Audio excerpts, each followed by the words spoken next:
Hello ladies and gentlemen, this is Keys, and today we are doing a little video, a little tips and tricks and playthrough video to play as uh, Tabarastan, because we're going for the Steam achievement Shahanshah, which is essentially you start as Tabarastan and you form Persia. It used to be that this achievement could kind of be gamed in a certain way, where you start out the game and you just release Persia and play as Persia, and then you get the achievement. That's no longer the case anymore. You actually have to fight for it. You actually have to get the achievement. So it's no longer the case. You can't do that anymore. So this is kind of a little playthrough. It's going to show you the steps that I took on how to do it, as well as the tips and tricks on how to get this achievement, and what I thought was a pretty quick amount of time. So essentially this is how it starts off. You start as Tabaristan. Here are two province country. You got Timur to your south, you got Kara to your west. Both of those are very big, very strong countries, and they both really hate you. Now if you look at them right at the beginning, there's no countries around that really want to ally with you. No one's happy with you. Things look bleak, right? However, don't be despaired. The nice thing about this whole situation is that things can be salvaged in a sense. So if you look, if you improve your relations to Kara, at least in my playthrough, and you get that relations to plus 100, what happened is Kara's relations to you go from hostile to neutral. And as soon as they go from neutral or hostile to neutral, then they'll be willing to roll marriage, and they'd be willing to ally with you. And then suddenly you go from being a dinky little nobody that everyone hates you to suddenly having a very strong powerhouse friend and ally in the area, and gives you a lot more to work with. The other thing I did was I initially what's the word I'm looking for? I fabricated claims. There it is. Fabricated claims with Shivan, which is the country just north of Kara. There's also a two-province country, and they're very, very small. And there's another country just above them that starts with a G that I can't remember their name is, and it's really goofy, messed up name. I want to call them Gargmekistan or something. I don't even know anymore. Anyways, they're brown on the faction map, and they're just above Shivan. They're also a two-province country. So I fabricated claims on both of those. As soon as the claims were done, I declared war on Shivan. I took them out. It's very quick. Tabaristan has a really nice starting tradition, which gives them a 10% bonus in morale. And so you tend to do quite well in the initial battles at the beginning of the game. So took out Shivan really quick. Made them a vassal, because you can't core their countries because the Caspian Sea is kind of buggy that way. So we couldn't core the provinces, so you have to vassalize them. Then I took out the other guy to the north of them and ceded their two provinces into Shivan. So now Shivan has 4 provinces total, and that's theirs. Good, that's great. So now I'm a 2-province country. I got a 4-province vassal. Okay, that's fine. I also fabricated claims on Nogai, which is on the other side of the Caspian Sea, and I figured, maybe now that I have Shivan, maybe now that I have the opportunity to possibly go after Nogai, I give it a try to see, perhaps they'll let me core them, anything like that. It didn't really do it. I still couldn't core any of the provinces in Nogai because, like I said, Caspian Sea is a little bit glitchy. However, it kept Nogai weak, which is, in a sense, I like to say key. It kept them weak. It kept them, a little bit downtrodden. Everything's good. So what happened was Nogai was already at a war with, or had just finished a war with somebody. They were pretty weak to begin with. I just took advantage of them. I invaded Nogai. Kara came and helped. Siobhan was there. George is there, who's Siobhan's, or sorry, who is Kara's vassal. So we had overwhelming numbers, and we took it really easily. I grabbed some cash from them. I grabbed some more reps. Didn't take any of the land, but it kept Nogai weak. The next step, the next thing that happened was Timurids start off very, very strong, and that's something you got to think about. Like, Timurids start off with like a force limit of, I want to say, like 60 stack force limit, like huge, right? They have a really large force limit. However, they have and decent manpower and large armies and all this other stuff. However, they have rebel problems like crazy. So what you're going to find is the Timurids are going to be constantly dealing with all these rebel issues. There's going to be rebels popping up regularly over there. So you have to keep an eye on the ledger, keep an eye on their manpower, keep an eye on their troop limit, and you'll notice it'll start going down and start going down. Their troops will start going down. They're going to have less guys and all this other stuff. And before you know it, this giant Timurids might have like 10,000 troops at that, and most of them are mercenaries, you know. And in my game, what happened was Kara declared war on Timurids before I could, and didn't invite me to the war, so I just immediately declared war on Timurids as well. And what this did was, now Kara was in the war, I was in the war. Unfortunately, I couldn't declare war on them and have Kara as my ally and help me out, so Kara did get a large chunk of their land. But so did I. I got a huge chunk of the Timurids' land. I almost double, or I think I got something like 6 or 7 provinces off of the Timurids. And I also made the land bridge and the connection to Nogai. Right, remember when we beat up Nogai earlier? Well, this is why this is important. So now that Nogai is weak, I took advantage of that. They were still haven't recovered from the previous beating, shellacking that we gave them. So I was able to immediately declare war on them and grab Nogai's land.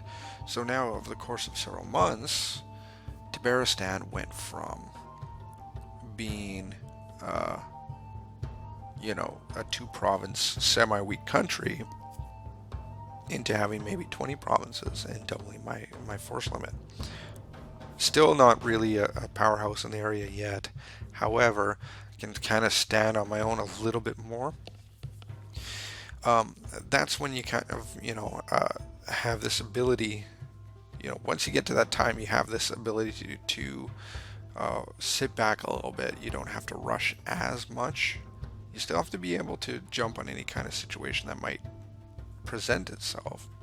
However, you don't have to rush as much, because what happens is, at that point, Timurids become a feeding land. You basically incorporate all the Timurids' lands, or as much as you can, into yours. They'll never really recover after that initial slacking. So you kind of grab as much as you can, and you try to make sure, and this is one thing I can't stress enough, try to make sure that Persia doesn't form, right? If it does form, jump on it immediately, because if Persia does form, it won't have the rebel problems that the Timurids do. It'll stabilize, and it'll get stronger, and it has decent lands, and it'll start converting things to its religion, and it'll start, easing its culture, and you'll start seeing its force limit grow and grow and grow and grow and grow, right? And then before long, Persia is going to be your biggest challenge, right? So if you keep them from forming, then, and sorry, there's something you also have to remember, is that Persia can't exist in order for you to form Persia, so you will have to kill it eventually anyways. So if Persia forms, I'd suggest jumping on it as quickly as possible. So once you're done beating up the Timurids, deal with stuff a little bit at home, make sure that you don't have much unrest, make sure that you're getting your piety up so you can convert things, because you probably, Tabaristan is Shia, and then you're probably grabbing a lot of Sunni land, so you want to, be able to convert those, so you're getting your piety up. Maybe grab an advisor that gives you missionary strength, because those things, what happens is they, once that's done, once you convert, then it gives you increased manpower, and it might bring your force limit up, right? That kind of thing.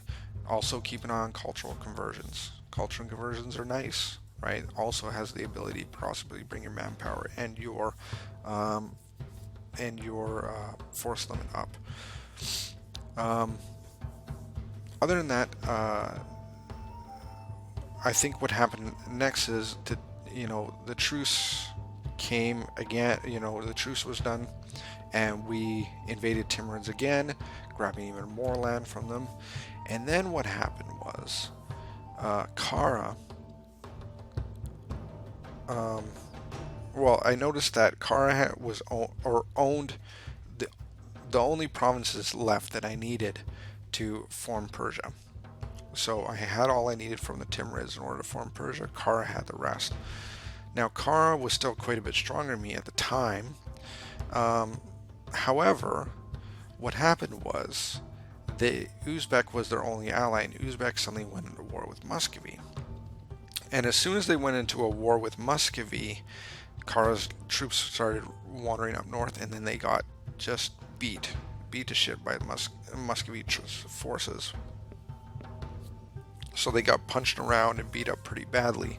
And I watched the ledger to make sure, to see how things were going. And before I knew it, Kara went from, a 30 stack army and decent manpower down to like 11 stack army, and 7 of those were mercenaries and no manpower left. So I was in this situation, and I took this chance. I don't know if it's the right one yet or not, but I took the chance.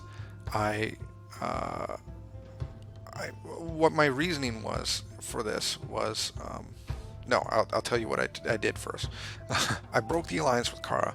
I dropped my military axis with Kara, and I declared war on him instantly. Now, because breaking an alliance with Kara creates a treaty, or not a treaty, a truce. I actually, declaring war on Kara, broke that truce, and I brought my stability down -5. My stability was at 0, so it only was a -3 hit, but it did bring it down -5. And the reason why I did this is that in my mind, if I didn't jump on Kara in that state, right, in the current state that it was in, I was, I had the issue of one of two things happening.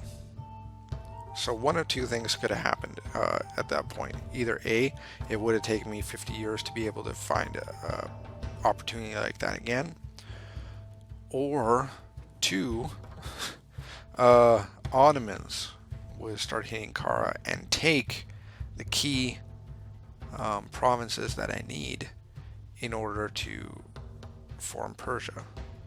So I figured, Kara's weak now. I have to take those provinces from Kara before Ottomans do anyways. So I might as well take the chance now and jump on them. So I did it. I jumped on them. I went to war, and I grabbed those provinces from them. There was only 3 provinces I needed. It was Tabriz and 2 other ones. I can't remember their name. So I only needed 3 provinces, but I got a little greedy. I grabbed like 7 provinces of them, one of them being Baghdad, because Baghdad is a ridiculously high development province. So I grabbed that as well. So that gave me what I needed to form Shahanshah, or to complete the Shahanshah achievement. All I had to do was core them, which I did, and then I formed Persia. Now, so that's it. Most of you can look at that and be like, good, mission achieved, everything's great, right? Mission accomplished. And everything was good, and I think everything is, if I can walk away from this right now and just be like, hey, I got what I wanted, everything is great. However, I am going to keep playing through this playthrough because it's only the spring of 1515, right? So it's, I've only played like just over 60 years. I could keep going and see where this goes, because there's another There's another achievement I could be gunning for, which is the This is Persia achievement, and that is basically form Persia and then conquer. Well, let me just actually see what actually it all is. There we go. So you form Persia and you own Egypt, Anatolia, and Greece as core provinces. So those are the regions. So you need to core and own Anatolia regions, Morea, northern Greece, Macedonia, and western Aegea areas. So this one, basically, I already formed Persia. Persia's formed. It's done. I can keep going, and eventually I have to go to war with the Ottomans. But the opportunities are there. I have really good ideas, groups. I have really good traditions, and I think that if I keep playing through this, it's a possibility. However, and this is the thing, because of the rapid expansion, I grabbed land from the Timurids and Kara. I dropped one ally.